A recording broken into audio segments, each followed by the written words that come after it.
Convido a todos a abrirem suas Bíblias, aqui no livro de Números, capítulo 33. Vamos dar continuidade ao encargo que o Senhor nos trouxe a partir de ontem.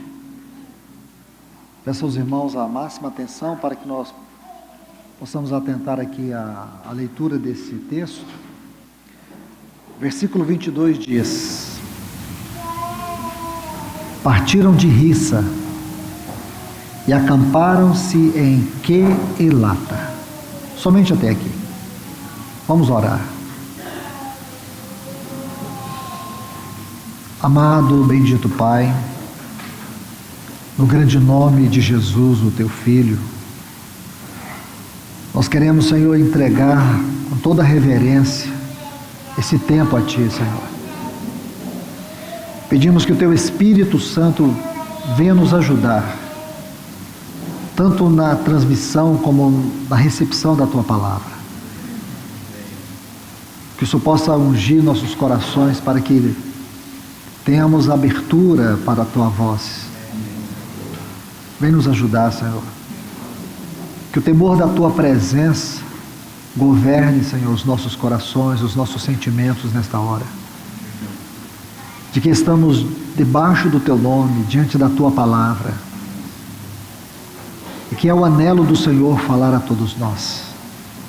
Então te pedimos, Senhor, nos ajude. Em nome de Jesus. Amém. Amém. Pois bem, meus irmãos e irmãs, vamos dar continuidade ao encargo que o Senhor iniciou ontem, acerca desta estação. Estou compartilhando com os irmãos uma palavra sobre a estação de Quelata. Pode parecer uma palavra estranha, mas daqui a alguns minutos, aqueles que não tiveram ontem poderão compreender melhor quais são as implicações contidas nesta palavra. Números capítulo 33 narra para nós a história da peregrinação do povo de Israel desde o Egito até Canaã. Eles passaram por 42 estações ou lugares. Quelata é a 19ª estação. Se você estudar desde Êxodo capítulo 12, você vai perceber que até a entrada de Canaã, você vai perceber que houveram 42 acontecimentos, citações bem distintas, que elas podem ser muito bem relacionadas a cada uma dessas estações, quando você estuda o significado dos seus nomes. Algumas estão explícitas, outras implícitas. Porém, é um extraordinário exercício espiritual de estudo, leitura da palavra, que nos ajuda a perceber a grandeza de toda esta revelação. Quando você estuda essas 42 estações, você vai perceber que elas estão divididas em 5 grupos, em 5 partes. Se você ainda está com a sua Bíblia aberta, eu posso te ajudar. Você vai ver a primeira estação aí, Ramsés, versículo 5. Então, de Ramsés a Elim, nós temos o primeiro grupo. Essas estações, Ramsés, Sucote, Etã, Pi-Hairote, Mara, Elim, estas 6 estações, elas tratam do primeiro tema, fazem parte do primeiro grupo. O assunto aqui são os passos iniciais da nossa vida cristã. São os princípios elementares da nossa vida cristã.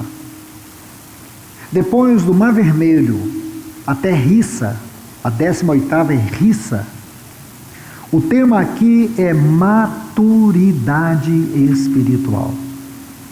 Então, primeiro você vai ter 6 temas sobre os pontos elementares da nossa fé.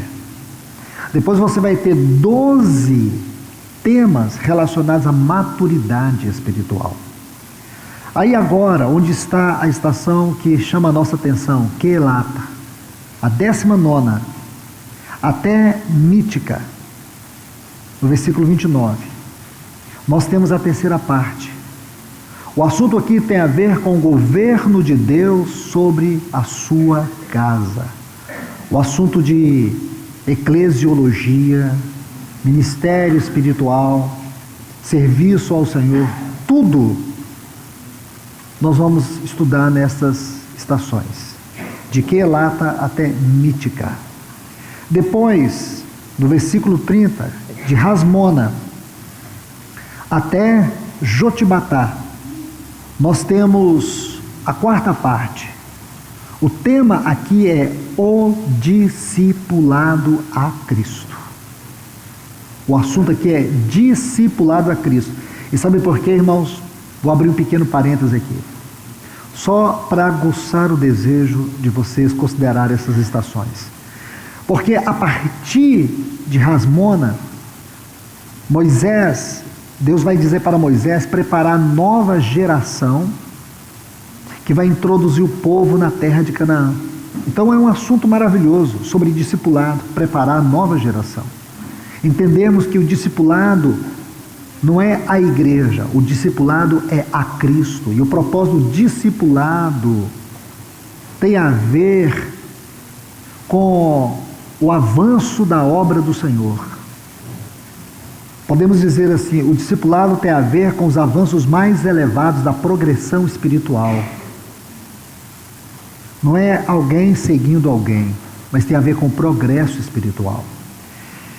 E por último, nós temos aqui de Abrona, no versículo 35, são as 12 últimas estações, até o versículo 48. Nós temos a quinta parte. Essa quinta parte, essas últimas estações, essas 12 últimas estações, elas estão ligadas ao tema A Última Hora. São estações escatológicas. Essas 12 últimas estações vão falar deste exato momento que nós estamos vivendo, os dias atuais.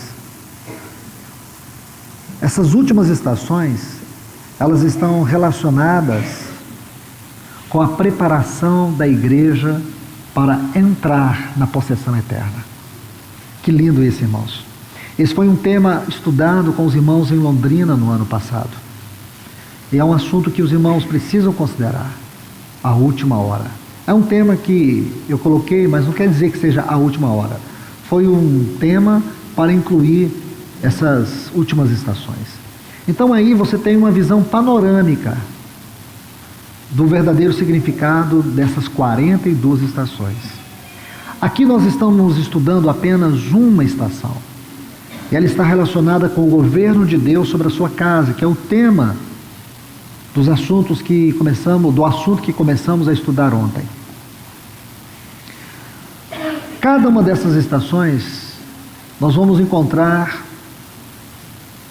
os textos correlativos a elas. Então vamos aos textos que estão relacionados com Quelata. E aqui darei mais algumas explicações sobre o que realmente significa essa estação. Números capítulo 16. Quando vocês estão abrindo, eu quero colocar alguns pontos aqui e chama a atenção de vocês.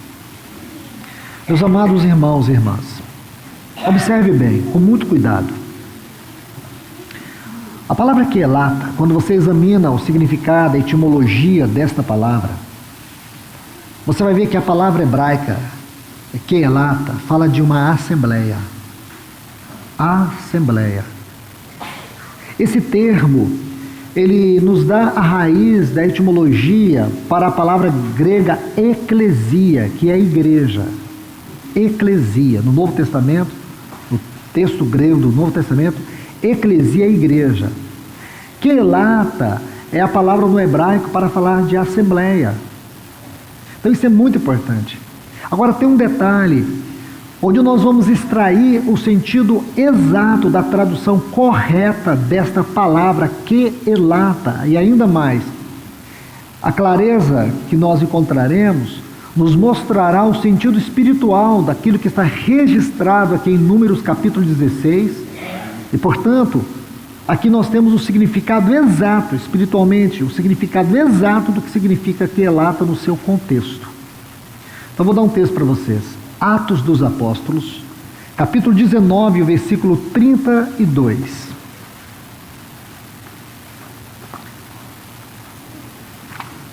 Veja o que diz esse texto. Atos, capítulo 19, versículo 32. Ouçam bem. Uns, pois, gritavam de uma forma, outros de outra. Agora observe.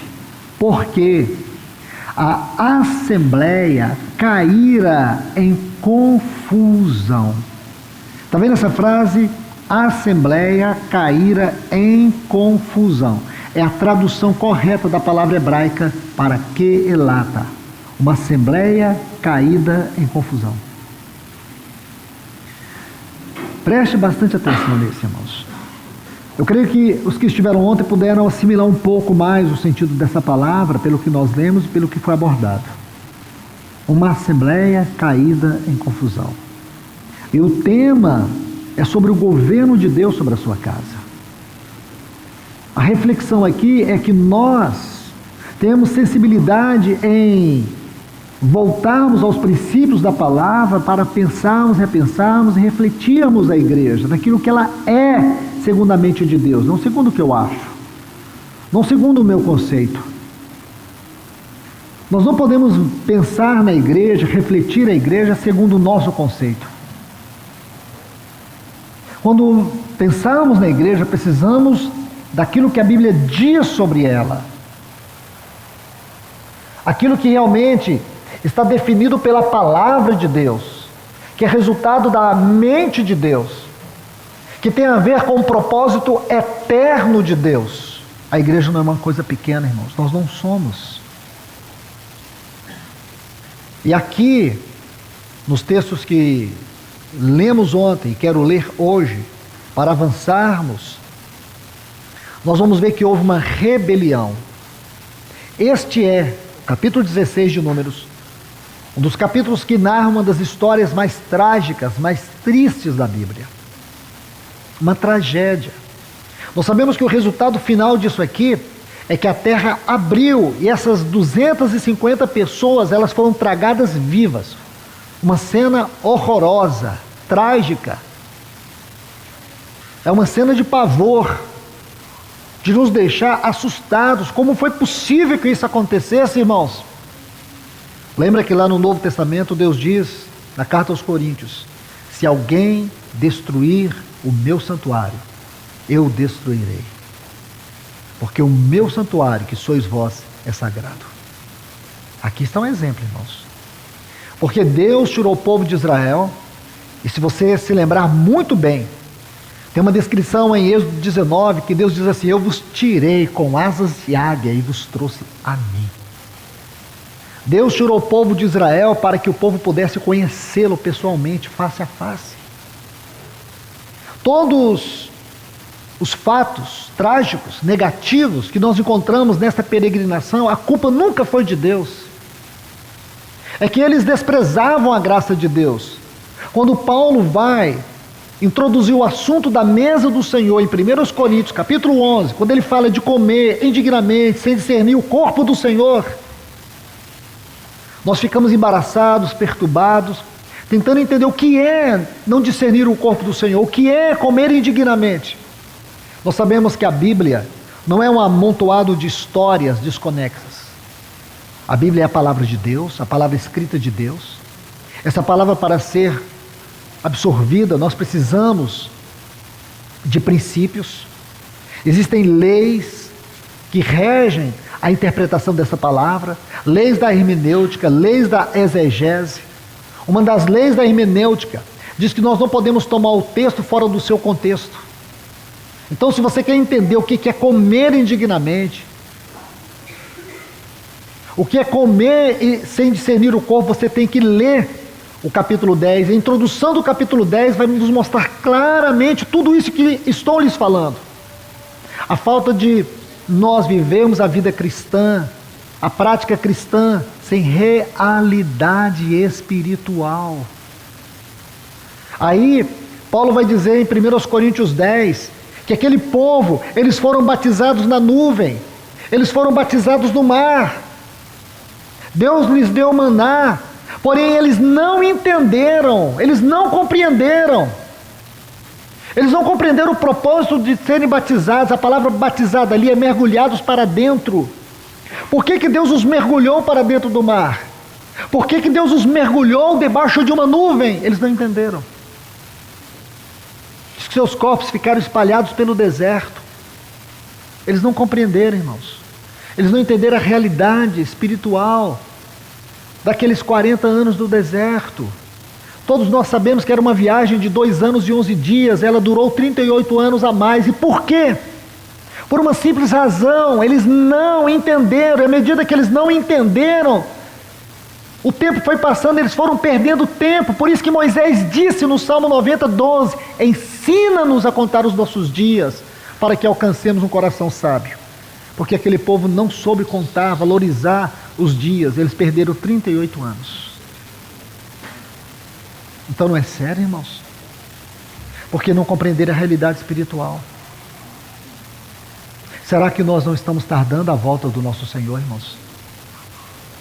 Pela nossa inércia, pela nossa frieza, pela nossa indiferença.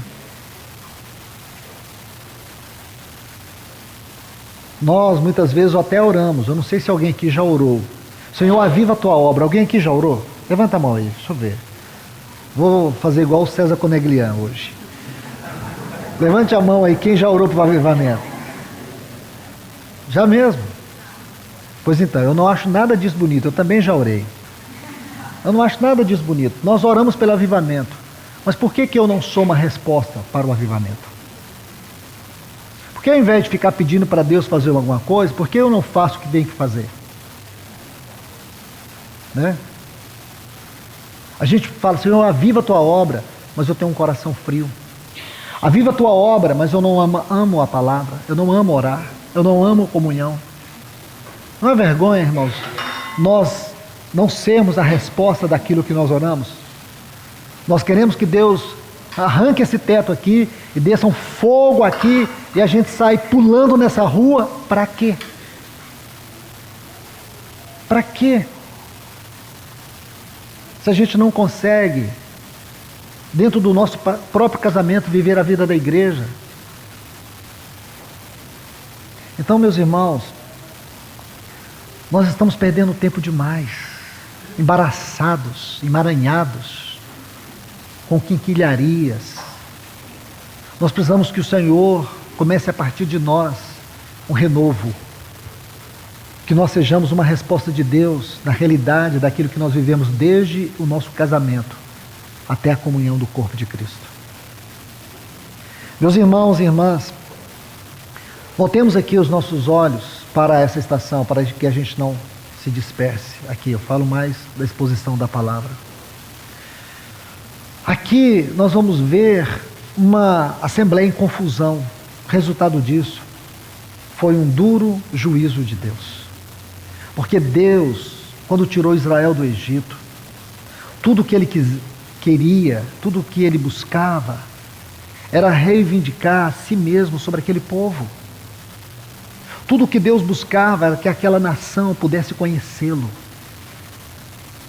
Você vai ver que em cada jornada Deus vai fazendo isso. Deus vai manifestando.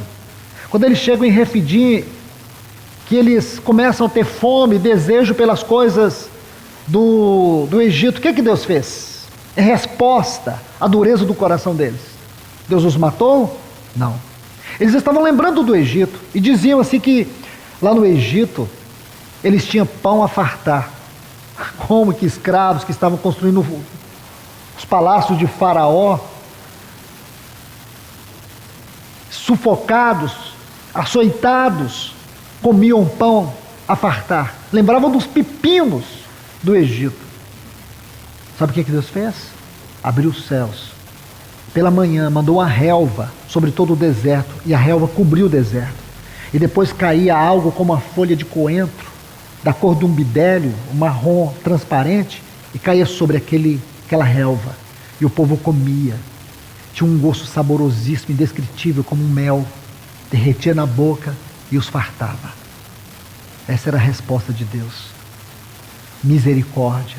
É Deus não dar aquilo que nós merecemos. Este era o pão do céu. O maná. Que é uma figura de Cristo. Essa era a resposta de Deus. Então você vai vendo, durante 10 vezes, eles se levantaram com grande murmuração contra Deus, contra o seu caráter. Colocando em dúvida o caráter de Deus no meio do povo. Então quando chega aqui, em Quelata, um grupo de homens, aqui a sequência é Coré, Datã e Abirão. Quem era Coré? Eu vou só parafrasear porque quero aproveitar muito esse tempo com vocês. Mas em Números 16, quem era Coré? Ele era da tribo de Levi. Uma tribo consagrada, com o único propósito de servir no santuário. Coré era um dos principais. Aqui Moisés vai dizer, se você olhar depois o versículo 2, diz que eles eram príncipes da congregação, eleitos por ela e varões de renome. Eram esses, Coré, Datã e Abirão. Coré era um homem que ele e sua família, todos eles foram consagrados ao Senhor. Os filhos de Coré compuseram os salmos mais inspirados e mais profundos dentro dessa coleção dos 150 salmos da Bíblia. Imagine isso, irmãos. Datã e Abirão eram da tribo de Ruben, a tribo que representava a primogenitura. Datã e Abirão faziam parte daqueles 70 anciãos que compunham o conselho ministerial que estava junto de Moisés para julgar as causas do povo. Datã e Abirão. E eles se levantaram diante da congregação, foram até Moisés e Arão com 250 pessoas e disseram: acabou. Acabou, toda a congregação é santa. Nós somos santos. E não são só vocês dois que comparecem diante do Senhor. Agora nós também queremos preeminência, porque é isso que eles buscavam: preeminência, posição, supremacia, visibilidade, autoridade. Nós também queremos. Vocês não podem ministrar acima de nós. Quando Moisés viu aquilo, estou parafraseando, ele rasgou as suas vestes e caiu sobre o seu rosto. A tradução hebraica diz que ele caiu com o seu rosto no pó. Então, se você segue aqui a leitura, você vai ver que algo vai acontecer. E deixe-me colocar aqui para vocês. Vamos ler a partir do versículo 5, onde nós paramos ontem. Números 16, a partir do versículo 5. Olha o que diz. Moisés diz: e falou a Corá e a todo o seu grupo, dizendo: amanhã pela manhã o Senhor fará saber quem é dele e quem é o santo. A palavra que é, quem é aquele que foi consagrado, que fará chegar a si. Aquele a quem escolherá fará chegar a si. Porque a questão aqui estava relacionada com Arão, porque Arão era o sumo sacerdote. E somente Arão, uma única vez por ano, entrava no lugar santíssimo para oferecer o sacrifício da Páscoa. Então agora eles estão dizendo: não é bem assim. Toda a congregação é consagrada, não é só o Arão. Estão vendo, irmãos? Nós sabemos, isso foi dito ontem, falo com muito cuidado. Esse assunto de liderança espiritual é um assunto sério, delicado, ele não pode ser colocado de qualquer maneira. O entendimento errado disso traz morte. Toda autoridade na igreja é o próprio Deus. E Ele manifesta a sua autoridade por meio de vasos que Ele chama. Efésios 4:11, Ele concedeu uns para apóstolos, está relacionado com a obra. Profetas, evangelistas, pastores e mestres. Não são títulos, irmãos. São funções, não são profissões. Ministério não é profissional. Você pode fazer seminário, você pode ler todos os livros que você quiser, mas só uma coisa poderá produzir a autoridade de Deus: a unção do Espírito. a escolha de Cristo sobre a vida de uma pessoa. Não é essa pessoa não se torna especial, ela tem uma especial incumbência. E é uma incumbência seríssima. Aqui na terra não tem outra incumbência maior diante dos olhos de Deus. Se tomarmos aqui os homens mais proeminentes da política, da economia, da ciência, seja o que você quiser tomar, digo para vocês, tudo o que eles fizerem, toda a responsabilidade deles se limitam ao tempo. Porém, o encargo de um ministro de Deus, de um servo de Deus, aquele que foi chamado para o ministério, o impacto do seu serviço é por toda a eternidade. Então é sério, irmãos. Se você olhar os homens de Deus que tiveram este encargo, eles não eram levianos. Eles não eram.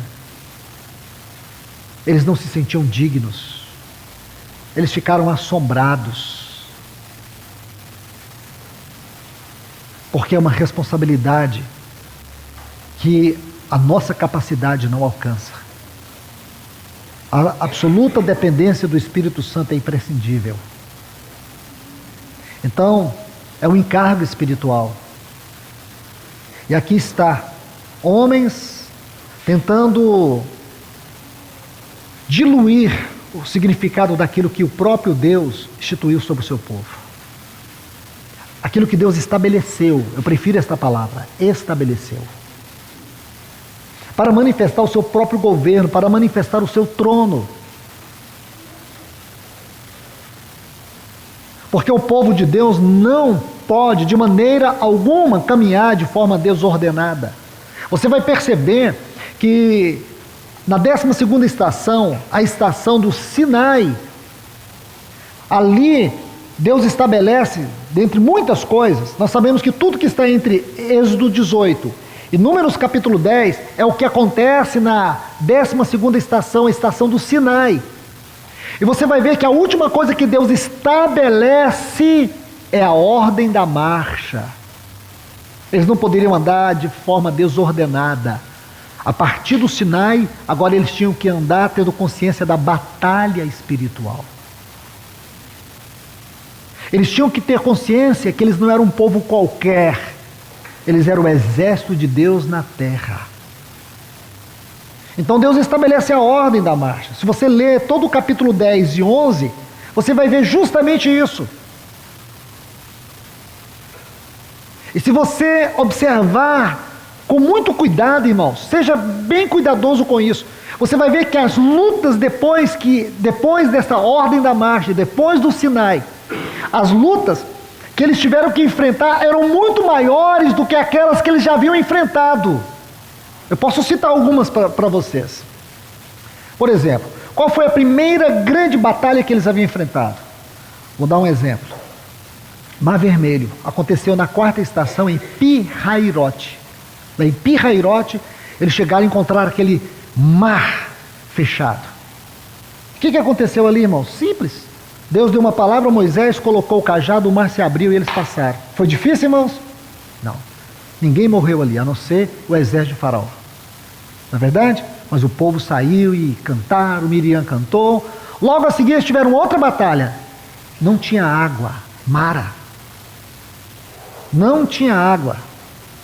Aí o que aconteceu? Era uma prova difícil, não era, irmãos? Claro que sim. Moisés pegou o lenho, jogou na água, a água se tornou potável, todos beberam.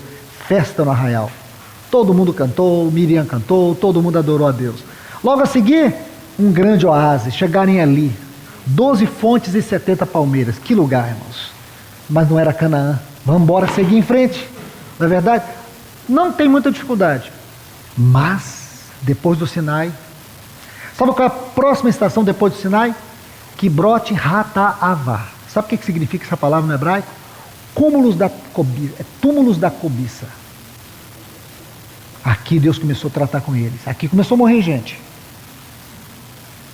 Logo aqui, irmãos, a próxima seguinte, Haradá. Sabe o que aconteceu aqui? Vou dizer algo para vocês. Desculpe, eu confundi. Haradá não, Hazerote. Chegaram em Hazerote. Sabe o que aconteceu? Miriam ficou leprosa. se levantou ali contra Moisés e Arão, e você vai ver algo muito interessante, que o povo não partiu enquanto Miriam não recobrou sua saúde. Significa, irmãos, que a obra de Deus ficou travada, parada, não houve avanços enquanto o pecado não é tratado. E agora vem uma outra estação, essa sim, irmãos. Essa teve um impacto por toda a vida deles. Essa estação mudou o destino de milhares de pessoas. Ritma. Foi quando Moisés enviou aqueles espias para Canaã e 10 deles voltaram com um relatório negativo chamando Deus de mentiroso. Sabe o que aconteceu? Deus colocou uma sentença.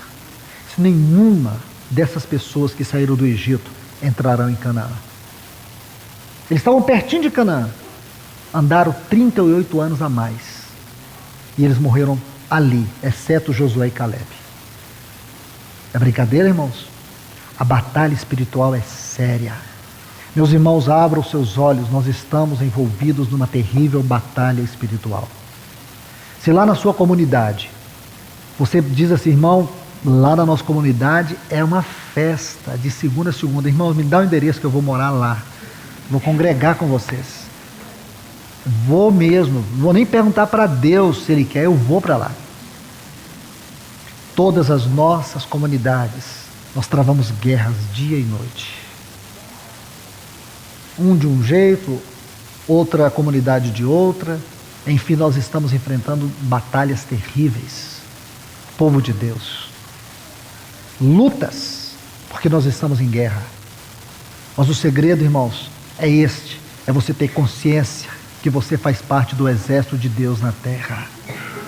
Nós temos que marchar, o nosso general, ele vai à nossa frente, irmãos. E aqui nós temos exemplos e mais exemplos, que se nós permanecermos no Senhor, não importa a batalha que tivermos que enfrentar, o Senhor nos dará a vitória. Ele vai nos dar uma nova estação, Ele vai nos levar para uma outra experiência. E de cada experiência nós sairemos mais amadurecidos, até que nós vamos chegar juntos em Canaã, na plenitude de Cristo. Este é o segredo. Aqui nós estamos vendo essa estação, Quelata. Aqui foi muito duro, irmãos. Porque você tem, desde o Sinai, as batalhas foram intensas. Por isso que Deus os preparou para marchar. Por isso, irmãos, que Deus fez algo diferente a partir dali. A arca saía, depois de 3 dias que a arca saía, que a primeira tribo começava a marchar lá atrás. Que coisa linda, irmãos. A arca ia, depois de 3 dias que a arca tinha partido, aí eles começavam a marchar. Marchavam e iam em grupos, marchando. Que coisa linda, irmãos. Não saíam junto, de qualquer maneira, não, saíam em grupos, marchando. Que coisa preciosa. E a arca ia a caminho de 3 dias. Que figura linda, irmãos. Se você for lá no capítulo 11 do livro de Números, você vai ver a frase assim, que a arca ia adiante deles. Essa palavra adiante, ela é linda no hebraico. É peniim, da onde vem a palavra peniel. Sabe o que significa isso? A tradução mais correta é dizer assim, a face de Deus ia à frente deles. A face de Deus ia à frente deles. Essa é a palavra. Porque a arca, de madeira de acácia, toda revestida de ouro, fala da glória, do caráter de Deus.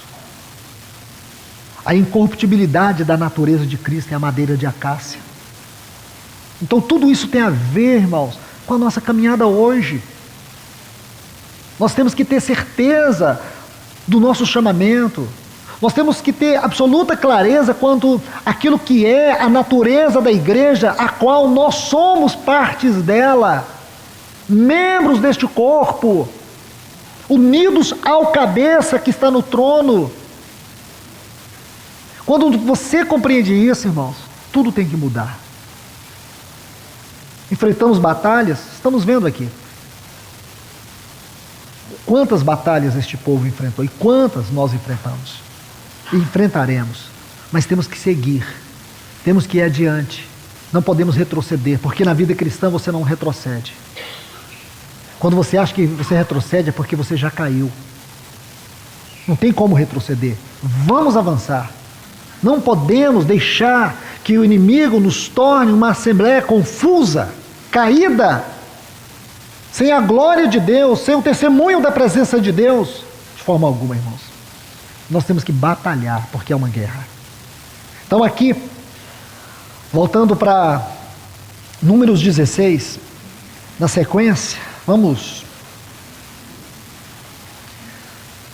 observar esse versículo 5, 6, que diz assim: e o Senhor fará saber quem é dele e quem é o santo, quem ele fará chegar a si, aquele a quem ele escolher fará chegar a si. Versículo 6, fazei isto, observe, tomai vossos incensários, Corá e todo o seu grupo. Veja o versículo 17. Tomai cada um o seu incensário, e nele pondes incenso. Trazei-o cada um seu perante o Senhor, 250 incensários, também tu e Arão, cada qual o seu. Irmãos, a melhor maneira de nós entendermos o significado espiritual das coisas é examinando as particularidades da Bíblia.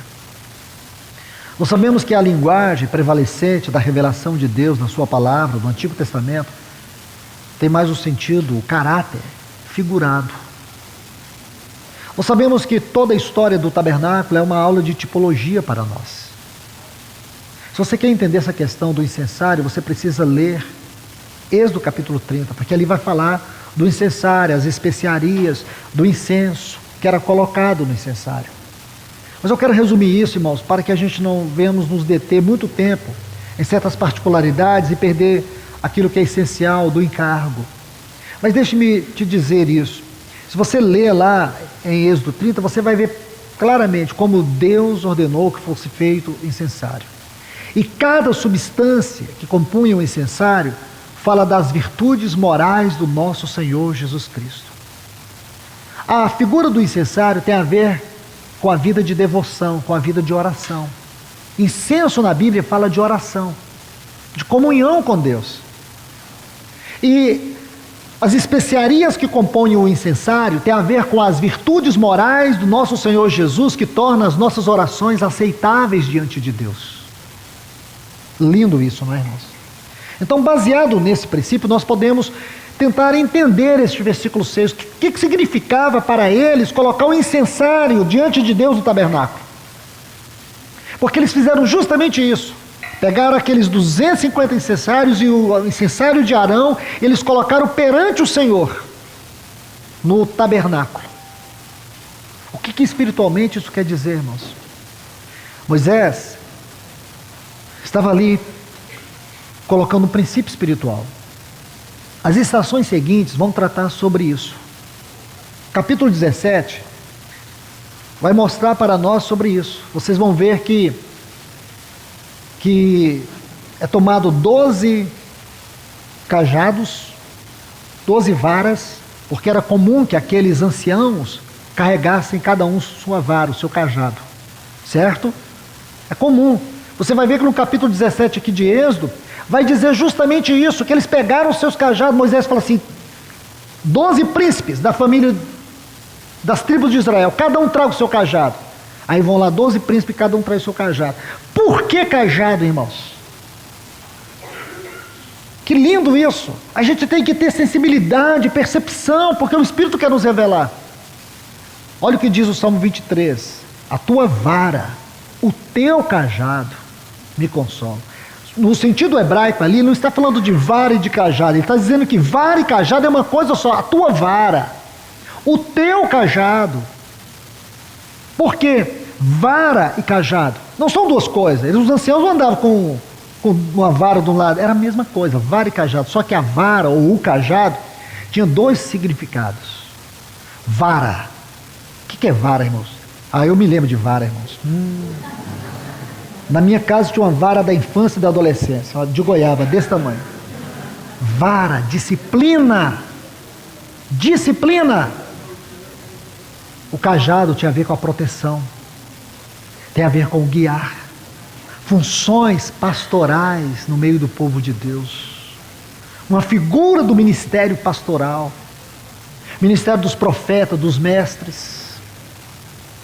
vara e cajado, para disciplinar, para conduzir, para guardar.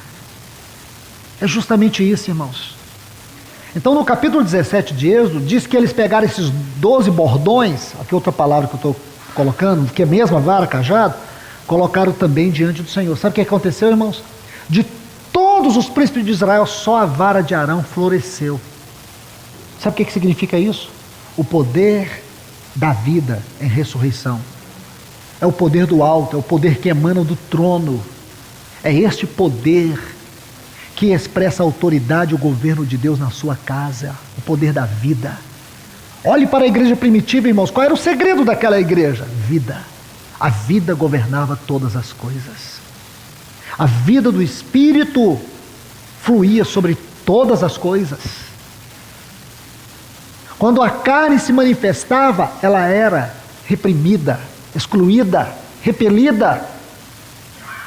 Entende, irmãos?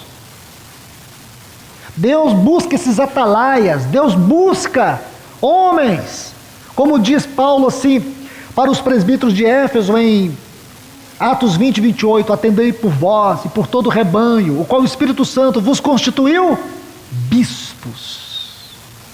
Fizeram disso um título eclesiástico. Ah, irmãos, isso é uma blasfêmia ao ministério. A palavra bispo, episcopo, alto, escopo, projeto, é aquele que tem uma visão microscópica e também macroscópica de todo o projeto, de todo o plano, uma visão ampla. Poderíamos analisar no sentido secular da palavra, mas a realidade espiritual significa aquele que tem uma visão mais aguda, aquele que tem uma percepção mais ampla, aqueles que têm um discernimento mais aguçado. Não são coisas naturais, são coisas espirituais. Entende? É esse tipo de homens que Deus busca na sua casa. Não é aquele que só se levanta depois que o muro caiu e diz, irmãos, vamos gritar porque o muro vai cair. Não, é aqueles que têm fé. O Senhor disse que é para nós dar um brado aqui, que isso vai romper. Então vamos clamar que vai acontecer algo. Como fizeram com Josué. Eles cercaram o muro de Jericó e deram um brado e o muro caiu. Confiar na palavra de Deus, ter ousadia, ter coragem, ter discernimento. Não é chegar atrasado, é perceber que o problema está chegando e alertar a assembleia. Filho do homem, eu te dei por atalaia sobre a casa de Israel. E quando eu disser ao ímpio, certamente morrerá, e tu não avisares, esse ímpio morrerá na sua maldade, porém o sangue dele eu requererei da tua mão. Está vendo, irmãos? Uma palavra do Senhor para o profeta Ezequias. Porque este é o encargo daqueles que o Senhor confiou o seu cajado, a sua autoridade. Eles são como atalaias. A palavra episcopo fala de epi, alto. O atalaia, ele ficava na torre. É importante que na casa de Deus tenham aqueles homens que fiquem na torre, mantendo vigilância sobre o rebanho. Porque, irmãos, eu sei que muitos dos irmãos que estão aqui, assim como eu, fazem parte de um presbitério local. E a gente sabe que a igreja é uma coisa linda. Eu tenho uma amiga, ele cria ovelhas. E sempre que eu visito a região dele, meu assunto com ele é ovelhas. Ele me conta cada história de ovelhas. Eu falo, meu Deus do céu. E sempre ele me conta uma coisa. Ele fala assim, Luiz, ovelha é a coisa mais simples e complicada. Eu falei, como assim? Simples. Ela está ali, tranquila. Você vai lá, mexe com ela. Ela não te agride. Mas ela também é complicada. Se ela estiver aqui comendo e passar um cachorro rabugento ali, com uma carniça na boca, ela sai correndo atrás dele e não volta mais. Qualquer coisa distrai ela. Irmãos, eu pensei assim comigo, eu sei como que é isso. Você imagina que é justamente, a igreja é muito simples. A gente tem que ter percepção, cuidado o tempo todo. Logo chega o irmão e vê uma coisa, olha, eu vi um negócio na internet, vai dar certo, a gente colocar aqui no culto, você vai ver, vai bombar. Irmãos, nós somos governados por movimentos celestiais, não movimentos de internet. Em vez de quando chega o irmão e fala, nossa, olha que música linda, vamos cantar essa música, o povo vai pegar fogo. Irmãos, onde é que a música é para o povo pegar fogo? Música é uma adoração a Deus, é uma reação à glória da graça de Deus na nossa vida. Então, se você deixar os irmãos conduzir, sabe o que você vai ter? Um bezerro de ouro, igual Arão fez. O povo disse, Arão, nós queremos um Deus, porque quanto a esse Moisés, ninguém sabe o que aconteceu com ele. Faze para nós um Deus. Sabe o que ele pegou? Pegou as joias das mulheres e fez, jogou num buril lá e saiu um bezerro, e ali eles adoravam. A igreja não é uma democracia, uma Laodiceia. A igreja é governada pelo trono de Deus, por isso que Deus tem seus atalaias. Uma das maiores carências da igreja é desses atalaias.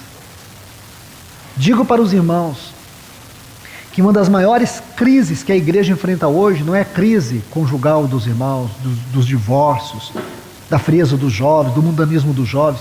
Digo para vocês que a maior crise que nós temos é a crise dos anciãos. Faltam atalaias. Está faltando cajado. Irmãos, deixa eu colocar um texto aqui, só para vocês meditarem. Lamentações, de Jeremias. Um texto pequenininho. Lamentações 5,14. Eu vou citar esse texto. Vocês precisam nem abrir. Vai ser bem rápido. Lamentações 5,14. Os anciãos já não se assentam na porta. Os jovens já não cantam. Cessou o júbilo do nosso coração. Converteu-se em lamentações a nossa dança. Prestou atenção nesses textos? Lamentações capítulo 5, versículos 14 e 15. Os anciãos aqui é uma figura do governo espiritual por meio dos presbíteros, aqueles que exercem funções pastorais na igreja, profetas e mestres. Então vamos traduzir esse texto na nossa linguagem, na nossa experiência. Não há presbíteros, não há anciãos, não tem cajado, não tem vara, o povo está solta. Por isso, jovens perderam a inspiração. Por isso nós só temos tristeza, não temos alegria para dançar, regozijar diante do Senhor. Está traduzido o texto, não precisa forçar muita coisa não. É isso mesmo. É isso, irmãos. O que Datã, Coré e Abirão buscavam? Simplesmente destituir aqueles os quais Deus havia estabelecido como a continuidade do governo dele a partir do seu trono. É isso, irmãos. Essa é a mensagem, essa é a verdade. Então Moisés diz assim, tudo bem, então cada um de vocês tome o vosso incensário e colocai-os perante o Senhor, na tenda, no tabernáculo. Então o que representava, vamos agora traduzir isso, o que representava o incensário? Eu disse para vocês, o incensário, aquele instrumentinho de bronze, dali, irmãos, fluía uma fumaça, que representava a comunhão com Deus, a vida de oração, a vida de devoção. Sabe por quê, irmãos? Vamos com muito cuidado aqui, porque a devoção é a base do nosso serviço. Não é o nosso serviço que é a base da nossa devoção. É a história de Marta e Maria, Lucas 10. Marta tinha serviço, Maria tinha devoção.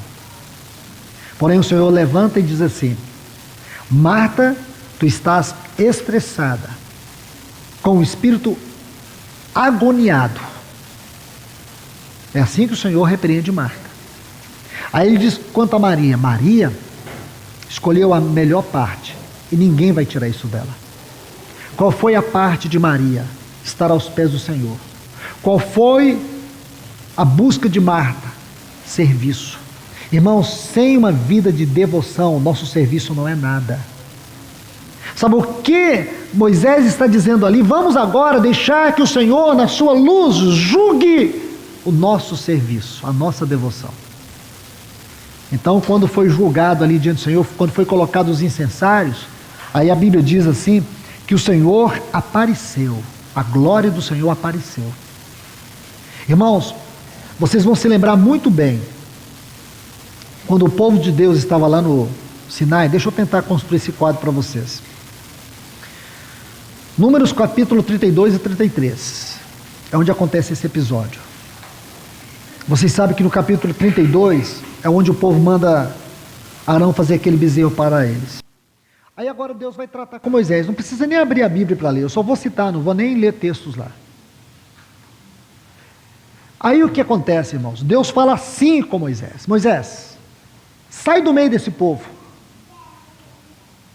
Sai do meio desse povo. Eu farei de ti, e farei de ti uma grande nação. Lembra disso? O que é que Moisés diz? Senhor, risca meu nome, mas não destrua este povo. Lembra? Porém aqui quando Deus aparece, Moisés não faz nada, ele fica calado. E Deus destruiu, a terra abriu e aqueles homens foram tragados. Por quê, irmãos? Porque o assunto aqui era a autoridade de Deus. O assunto aqui é seríssimo. Sabe por que Lúcifer se tornou Satanás? Porque ele ofendeu, ele tentou usurpar a autoridade e a glória de Deus. E Deus diz: a minha glória a outro eu não darei. Deus não negocia os fundamentos do seu trono, irmãos. Então nós temos que ser bem cuidadosos quanto a isso. Se alguém destruir o meu santuário, Deus o destruirá. Porque o meu santuário, que sois vós, é sagrado. Deus tem ciúme, o Espírito Santo tem zelo pela igreja. Vamos ser bem cuidadosos quanto a isso. É justamente o que está acontecendo nesta assembleia em confusão. O Senhor está reprovando tudo isso aqui. O Senhor vai dar um basta em tudo isso aqui. Então, meus amados em Cristo, o que foi que ocorreu?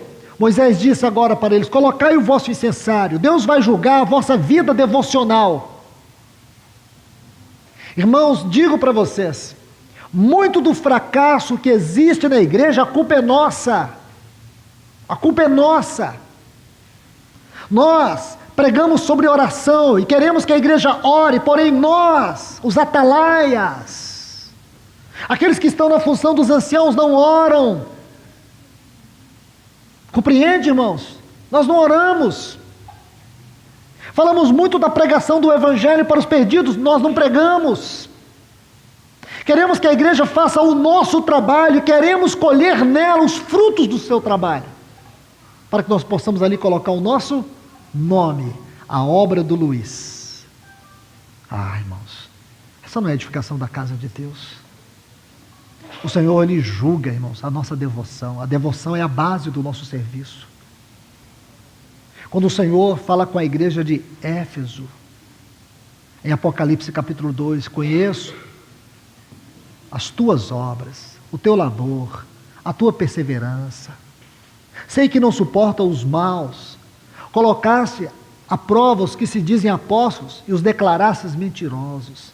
Batalhaste arduamente por causa do meu nome, não esmorecestes. Porém, tem um porém aí, irmãos.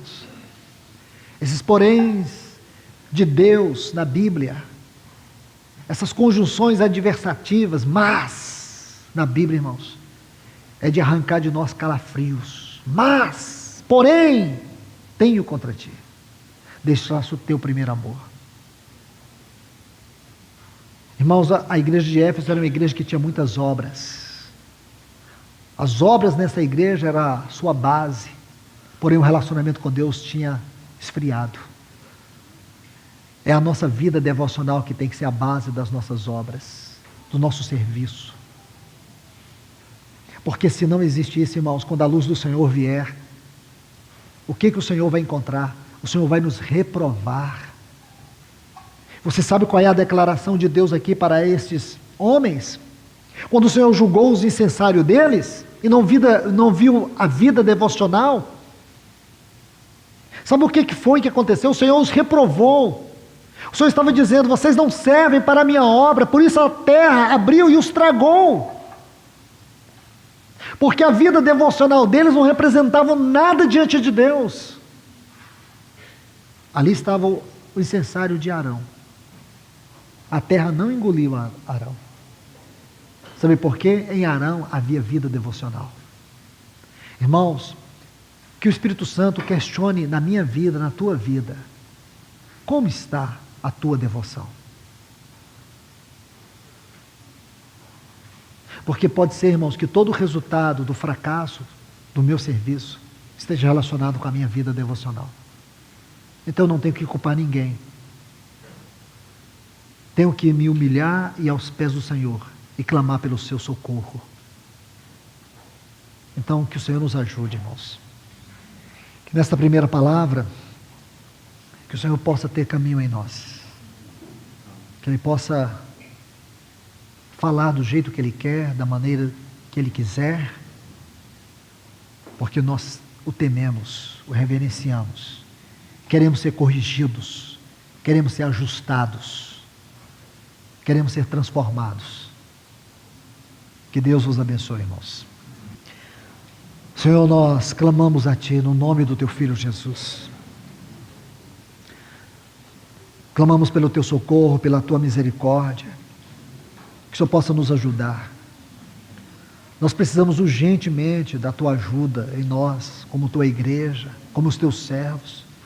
Especialmente nós, Senhor, aqueles os quais o Senhor dispensou uma responsabilidade da qual, Senhor, nós não temos condições em nós mesmos de dimensioná-la, de entender sua altura, largura, comprimento, profundidade.